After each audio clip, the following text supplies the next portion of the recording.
শীতকালে অনেকের দেখা যায় যে প্রচুর রকম মাথায় খুশকি হয়। এই খুশকি হওয়ার কারণে বিশেষ কিছু কারণ দায়ী করা যায়। যেমন প্রথমত যে শীতকালে বাতাসের আর্দ্রতা কম থাকে যার কারণে স্ক্যাল্প অনেকটা শুষ্ক থাকে। এই কারণে খুশকি দেখা দেয়।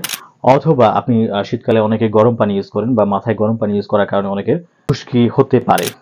এছাড়াও যদি আপনি অপরিচ্ছন্ন থাকেন বা আপনার মাথা যদি স্ক্যাল্প যদি আপনি নিয়মিত পরিষ্কার না রাখেন সেক্ষেত্রেও খুশকি হতে পারে।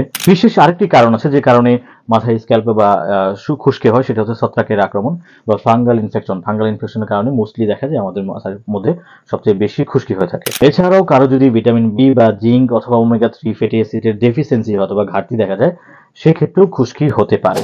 অতিরিক্ত হেয়ার প্রোডাক্ট ইউজ করে থাকেন লাইক জেল বা আরো কিছু যে প্রোডাক্ট আছে হেয়ার প্রোডাক্ট, এগুলো যদি বেশি ইউজ করেন সেক্ষেত্রে আপনার খুশকি হওয়ার সম্ভাবনা থাকতে পারে।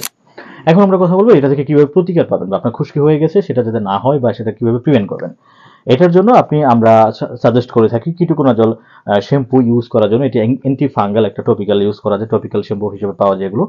এই শ্যাম্পুগুলো ইউজ করলে আপনার খুশকি দূর হবে আশা করি। বাজারে অনেক ধরনের কিটোকোনাজল শ্যাম্পু পাওয়া যায়, এর মধ্যে একটা হচ্ছে সিলেক্ট প্লাস বা ড্যান্সেল শ্যাম্পু। এই শ্যাম্পুগুলো আপনি চাইলে ইউজ করলে আপনার খুশকি দূর হবে এবং এটা ইউজ করার নিয়ম হচ্ছে সপ্তাহে 2 থেকে 3 দিন ইউজ করবেন এবং প্রতিবার মাথায় মাখানোর পর 10 থেকে 15 মিনিট রাখবেন, এরপর ধুয়ে ফেলবেন। যতদিন পর্যন্ত আপনার খুশকি দূর না হবে ততদিন পর্যন্ত এই শ্যাম্পুগুলো ইউজ করতে পারেন।